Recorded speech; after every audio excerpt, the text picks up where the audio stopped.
শীত মানেই কিন্তু পিঠেপুলি, আর পিঠেপুলির মধ্যে কিন্তু এক নম্বরের তালিকায় আছে ভাপা পিঠা। কি বলেন, তাই না? ভাপা পিঠা খেতে কিন্তু সবাই আমরা অনেক বেশি পছন্দ করি। সো আজকে আমি আপনাদের জন্য নিয়ে এসেছি সেই মজার ভাপা পিঠার রেসিপি, আর যেটা নাকি আমিও আমার আম্মুর হাতে খুব মজা করে খেয়েছিলাম। সো এখানে কিন্তু আম্মু প্রথমে চালটাকে ভিজিয়ে রেখেছিল, আমি একটু আম্মুকে হেল্পও করে দিচ্ছিলাম।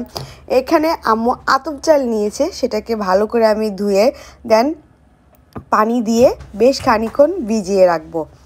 দেন তারপর এদিকে আম্মু আবার নারিকেল কোড়ানোর জন্য নারিকেলটাকে ভেঙে পানি বের করে দেন এখন কোড়াতে বসবে। আর এদিকে আমার মেয়ে রিয়াকশন দেখেন, সে এত পছন্দ করে নারিকেলের পানি, কি বলবো, দেখেন কতটা অস্থির হয়ে আছে, গ্লাস বারবার ধরছে যে কখন হবে কখন হবে। এদিকে জাস্ট রিয়াকশনটা দেখেন, পাকনি বুড়িটা কতটা খুশি নারিকেলের পানি পেয়ে মজা করে খাচ্ছিল। যাই হোক, এখন নারকেলটার ভিতরে আরেকটু পানি পেয়েছিলাম, সেটা আমি খাওয়ার জন্য ওর কাছ থেকে চেয়েছিলাম, হ্যাঁ দিয়েছে আমাকে। যাই হোক, তারপর আম্মু এখানে নারকেল কোড়াতে বসে পড়লো। আর এই তো দেখেন এক থালা নারকেল। ভাপা পিঠাতে কিন্তু নারকেলটা বেশি দিলে খেতেও বেশি মজা লাগে। আর এখন কিন্তু আমাদের চালটাও কিন্তু হয়ে গেছে, তো সেজন্য আম্মু পানিটাকে ঝরিয়ে দেন এখন এটাকে ভাঙানোর জন্য এটা পাঠিয়ে দিবে।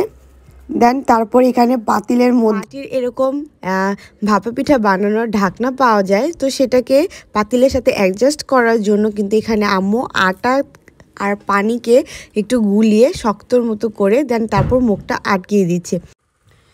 আজকের এই পিঠের রেসিপিটা কিন্তু একদম গ্রামে যেভাবে বানানো হয় সেভাবেই দেখানো হচ্ছে। দেন তারপর এখানে আম্মু আবার গুড় নিয়ে নিল কেটে। দেন তারপর এই তো চালও কিন্তু রেডি। এখন আম্মু চালের মধ্যে প্রথমে লবণ দিয়ে দেন ভালো করে হাত দিয়ে মিক্স করে দেন একটু একটু করে পানি দিয়ে দিয়ে এটাকে কিভাবে জানি তৈরি করছে। ভাই আমি তো ভাই পিঠা বানানো এত এক্সপার্ট না, আমি জাস্ট ভিডিও করেছিলাম, সো এখন সেটারই ভয়েস ওভার দিচ্ছি। দেন আপনারা দেখতে থাকেন ভিডিওতে আম্মু কিভাবে বানাচ্ছে, আমি এত ডিটেলস সুন্দরভাবে বলতে পারবো না। দেন তারপর এই তো এরকম একটা ছাঁকনির মধ্যে আম্মু চালের গুঁড়োগুলোকে ভালো করে কি বলে চেলে নিচ্ছে, যাতে কোনো লাম্পস না থাকে পিঠা বানাতে। দেন তারপর এই তো এখন কিন্তু পিঠা বানানো শুরু হয়ে গেল। প্রথমে আম্মু বাটির মধ্যে গুঁড়ি নিয়ে দেন নারিকেল তারপর গুড় দিয়ে ভালো করে আবার উপর দিয়ে ঢেকে এখন সুন্দর করে এরকমভাবে ভাপানোর জন্য দিয়ে দিল। বাটিটাকে উঠিয়ে নিবে, নিয়ে ভালো করে এই জালিটা ঢেকে দিয়ে এটাকে স্টিম করে নিবে। আর ভাপা পিঠা হতে কিন্তু একদমই সময় লাগে না, খুবই অল্প সময় কিন্তু এটা হয়ে যায়। সো এই তো এখানে কিন্তু পিঠাটা হয়ে গেছে। সো আম্মু এটাকে চেক করে নিচ্ছে হাত দিয়ে, এরকমভাবে চেপে দেখছে যে হয়েছে কি না। হ্যাঁ, এটা হয়ে গেছে। সো আম্মু এটাকে নামিয়ে নিল। আর এখন আমরা গরম গরম এই মজার ভাপা পিঠা এনজয় করে খাবো বলতে আমি তো এখন এটাকে এডিট করতে বসেছি, এখনই আমার আবার খেতে ইচ্ছে করছে।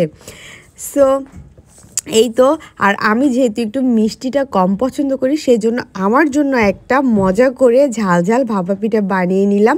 সো এখানে আম্মু পেঁয়াজ কাঁচামরিচ আর ধনে পাতা দিয়ে চালের গুঁড়ির সাথে মিশিয়ে দেন এরকমভাবে বাটির মধ্যে দিয়ে সেম প্রসেসিংয়ে কিন্তু আমার জন্য বানিয়ে নিল ঝাল ঝাল ভাপা পিঠা। আমার এই পিঠাটা অনেক বেশি পছন্দ, আমি আম্মু যখনই ভাপা পিঠা বানায় আমি এরকমভাবে খাই। সো কেমন লাগলো রেসিপি অবশ্যই কমেন্ট করে জানাবেন, ভালো লাগলে শেয়ার করে দিন।